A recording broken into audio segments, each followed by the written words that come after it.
bulaklak na panguha ko. Yan, pakita ko sa inyo guys, ilalagay ko sa flower base. Okay? Kuha lang ako ng tubig.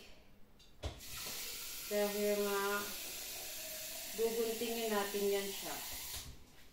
Guguntingin natin yan siya, tapos ilalagay natin sa flower base guys. Excited na ako sa resulta niyan. Ano kaya maganda guys. So, hatiin ko siya.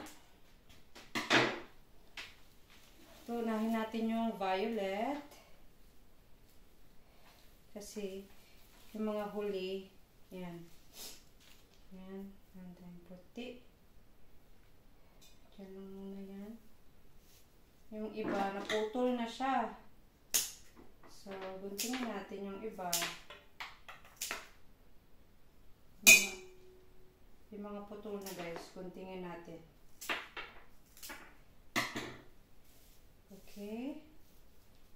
Yan, tsura nito. So, wait lang. Lagay ko siya ng goma para hindi siya magkalat. Maganda pag may goma guys.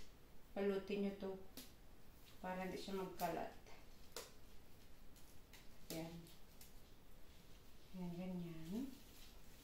Diretso na agad. Pag nakapanguha kayo, diretso na nyo agad sa flower base kasi ang ano niya, masisira yun siya guys eh.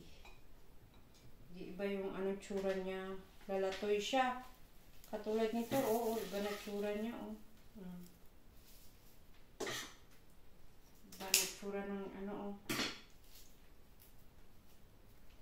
Kaya yan, bilisan natin paglagay sa flower base. So, tingnan nyo guys, ang ganda niya. Putulin ko lang muna siya kaya. Kasi medyo mahaba yung iba. Medyo mahaba siya.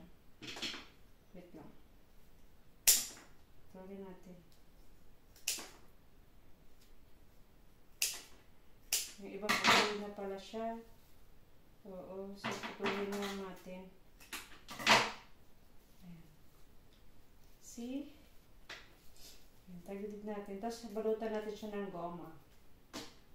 Talian natin siya ng goma guys. Ayan. Kasi gusto ko bawat kulay may goma siya para pagtanggalin natin. Alam natin yung ano niya. Kanyang tsura. Ayan. Yung flower base. Nangyari dyan. Meron din ako dyan yung puti. Ang ganda ng puti. Galing yan sa ano, ang tawag dito, Hollandaise ang tawag.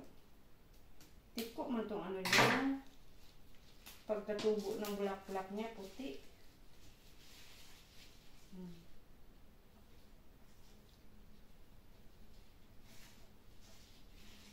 Ganyan ko na lang siya sa gilid.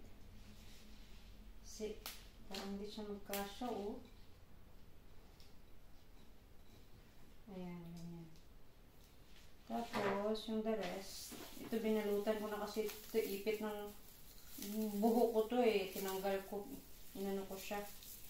Ayan. Ang ganda. Ang ganda niya. Pero sipirit ko pa rin sa tali. Ilagay ba lang. Ito naman violet. Ang ganda ng violet. Ang ganda ng violet guys. I love the violet color. Yan,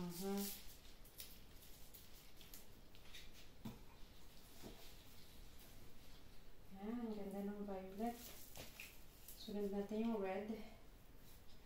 Para may red naman yung ating ang cute. Ang cute ng red.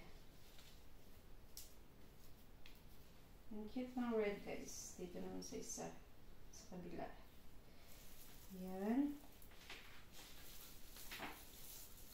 Sana hindi siya masira. Meron ako ditong violet na maganda din yung kulay niya. Pero, parang nalatoy na yung kanyang bulaklak. Tapos ginbiyahe ko yan siya guys. Nag-bike ko. Yan. Nag-bike kasi ako. Ayan. Sana ganyan tsura niya.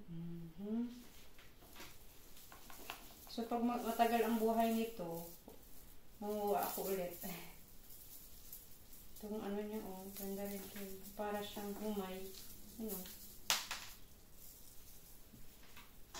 Kumuha ako doon. Hindi lang naman, hindi nila ito pinapansin guys. Masisira lang din siya. Kaya maganda. Manguha ka na. Manguha na tayo. Oh, dyan. Pakita ko sa inyo mamaya yung result guys ha. Ayusin ko lang to. Okay guys. Bye muna. Thank you for watching. Bye.